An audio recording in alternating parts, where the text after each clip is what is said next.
So our academic careers dying, our professor jobs dying. Is there going to be an end of the tenure track professor in the future? I hear all of these things. I listen to podcasts and other people, and frankly, it's quite depressing. And I want to talk about that.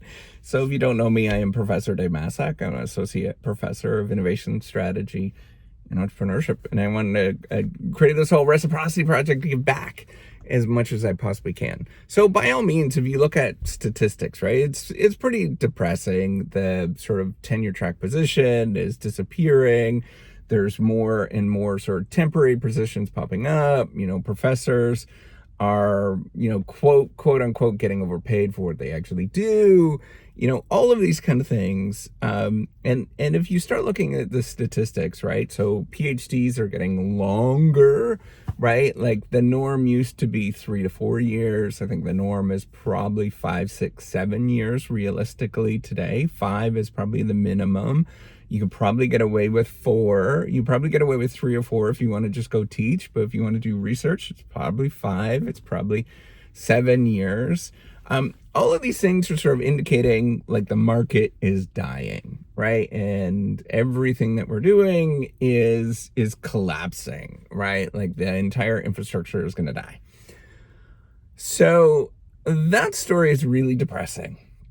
Right. And that story is one narrative. If you look at a different narrative, you would say, hey, wait a minute, the knowledge economy is more important than ever. There's many places around the world that are just coming online, many countries around the world that are still growing and becoming increasingly more important.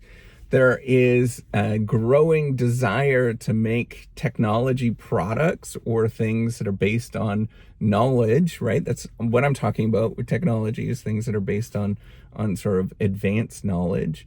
And if you look at that perspective, it looks like it's rosy. It looks amazing, right? Everything is going to be hunky-dory. Both of these perspectives, in my view, are really kind of incorrect, right? Both of them are painting a terrible picture in terms of what's going to happen to you because they don't affect you, right? Like those stories are good on paper because they make headlines, right? They make a great book, or they make a great story for an article or a newspaper article or whatever, a magazine, but podcast, but it doesn't tell you what to do. And my point on this, my take on this is, I think, is really important. And, bear with me here. My take on this is just go be friggin' awesome, right? Like quit worrying about all these sort of macro things that are going on and focus on what you need to do for your given situation. This is really, really practical. It's really kind of just entrepreneurial, right? And you just have to focus on what am I doing at this moment that can help me in my given situation. And, all of the macro jobs that are out there, all those sort of glorious jobs that people talk about, that's not going to help you because you can't get access to those things, right? Like you've got what are called search costs. Those are the things to find those jobs that are actually really hard to find. And sometimes you don't want to move, right? You don't want to go someplace. On the other side, the sort of things are dying and the academic game is completely dying. And we can't go anywhere. That might be the case, but the economy is changing, is the bigger thing. And that does not necessarily affect you. You have to figure out, how do I reframe myself given the economy changing, right? So what you might have had a job, for example, that was in a university. It doesn't matter if it's in a university and you're doing the same kind of research, same sort of stuff that you're doing in industry versus is in, on the job or, in academia. To be honest, it doesn't matter, right? Like I've worked in both, I've seen both, and you do the exact same thing. You sit in an office and you stare at a computer screen. They are the same thing and they look the same, they feel the same. One of them, maybe you get paid a little bit more, right? But who cares, right? It's all the same stuff. And if you're thinking about just yourself as like, hey, I'm just going to pursue friggin' awesomeness. And I know that is kind of funny, right? I'm just going to pursue friggin' awesomeness. I just need to do the thing that is good for me. And what is good for me, I know that sounds really self-centered, but what I mean is good for me and my family, that is the sort of best situation for what is going on and that I can get access to. What you realize is that that story is far different, and it's far entrepreneurial, it's far more practical, it's far more like you're just not going to care about all these macro effects that are going on. And you're just going to pursue what is good for me. Now, I'm not saying that we shouldn't have lobbyists on our behalf, right? I'm not saying that we shouldn't have associations and sort of, labor groups and, all these different sort of people doing their function. Those are great things. What I'm suggesting is just be practical, right? Like focus on your alternatives that you have access to. We only have certain alternatives. There might be some magical opportunity someplace around the world, but you don't know about it.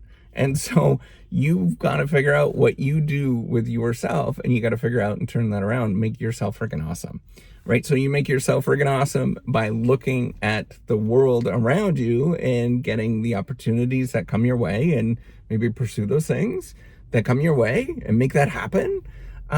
Or, at the same time, you can frame yourself and make yourself feel good given your situation.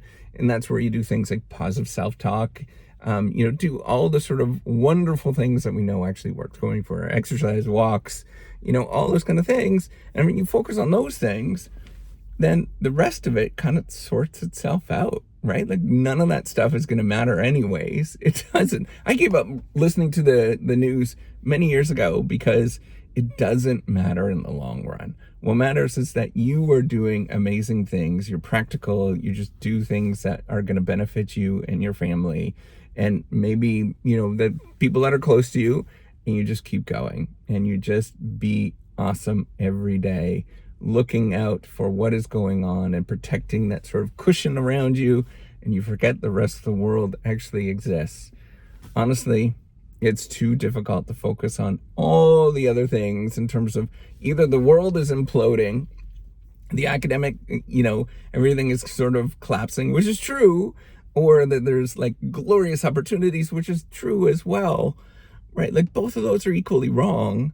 And so what you have to do is just say, hey, I'm going to focus on me. I'm going to do things that are practical. I'm going to manage my money. I'm going to try to manage my weight. I'm going to try to, eat healthy, all those kind of sort of basic, sort of simple things that we do. And if we focus on those, then I think the rest of it sort of sorts itself out, instead of for working or thinking about all these sort of macro things. So yes, the university system is collapsing. It's, it doesn't look good, but equally it's changing. Right. And that looks amazing. Hey, wouldn't it be awesome to go live to South Africa or someplace where the university system, or, I don't know, to some other place, right, that it's just growing and going like gangbusters? Wouldn't that be awesome? Wouldn't that be an adventure? Right. Like, I think we need to redefine what we are and be okay with that. Just be practical, be awesome.